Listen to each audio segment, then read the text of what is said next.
So House at the End of the Street for me is extremely underrated. I'm not sure why that is, but I think a main reason why it could be is that everyone just thinks that Jennifer Lawrence is only known for the Hunger Games and they forget everything else she's ever been in. Are you coming to the tree?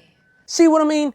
Know what I mean? I just think this is what people go, oh, that's all Jennifer Lawrence is known for. I love this film, and this clearly does not get talked about enough. On the story, I felt it was fantastic and the main core of why this movie was successful, as Eliza and her mum Sarah moves into a little sort of like neighbourhood with about 3 or 4 houses in there, one being the infamous murder house where the 2 parents were killed by the daughter, leaving one sole survivor, which was the brother.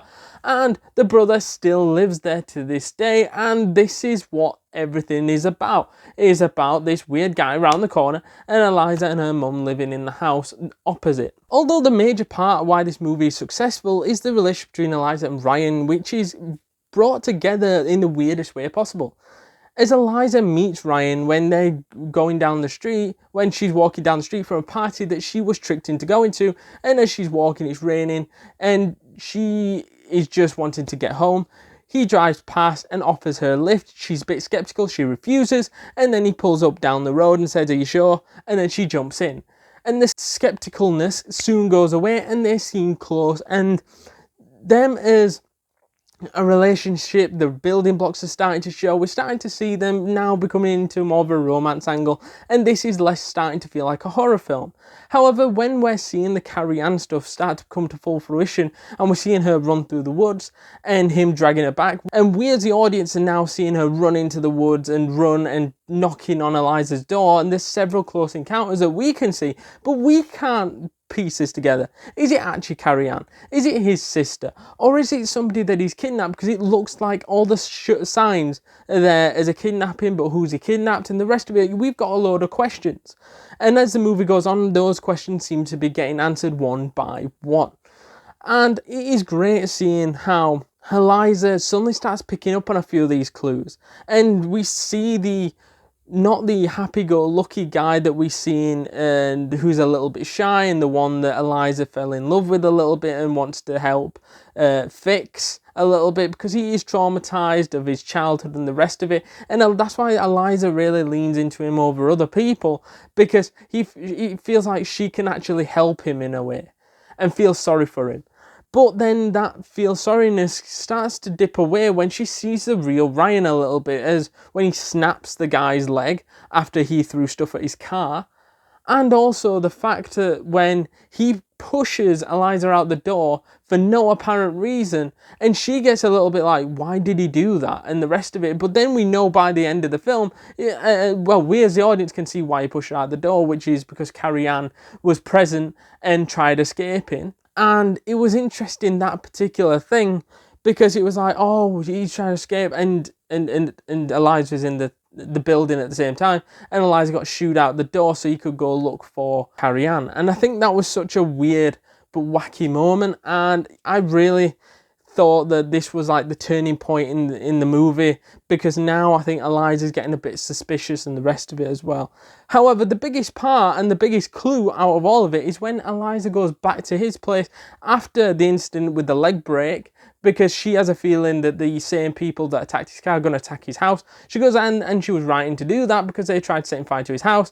She managed to put out the flames, whatever, but then sees in the bin tampons, and I think it was like these eye things, which is a bit weird for a single bloke to be having in his house, and nobody else lives there. So that's where she cottons onto it, like, what the fuck is happening?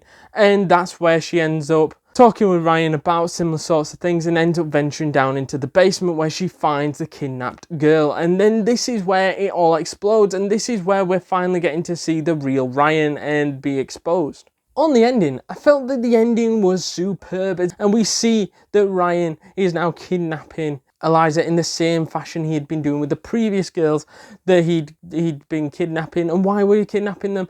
Because he was trying to replace his sister, Carrie-Anne, who he accidentally killed as a youngster, messing around with the swings, and accidentally kills her. But wait, there's a little bit more to this. But wait, there's more. hang on to your seat, baby, because this one's a screamer. As not only did he kill her, but then you're asking a question. Well, who killed the parents then if she was already dead by then?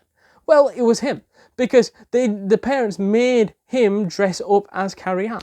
And then that turned him into a little bit of a mental guy that we're seeing later down the line, and the guy that we're seeing here, because he then killed his parents in a sort of like revenge angle, and then kidnapped girls that fitted the profile of Carrie Ann to basically replace Carrie Ann because he felt sorry for what he did. And you can clearly see there's something not right with him and the rest of it. And I think when this came out, it was such a brilliant thing, like, oh, we had all the jigsaw pieces, but we didn't know how it fitted together.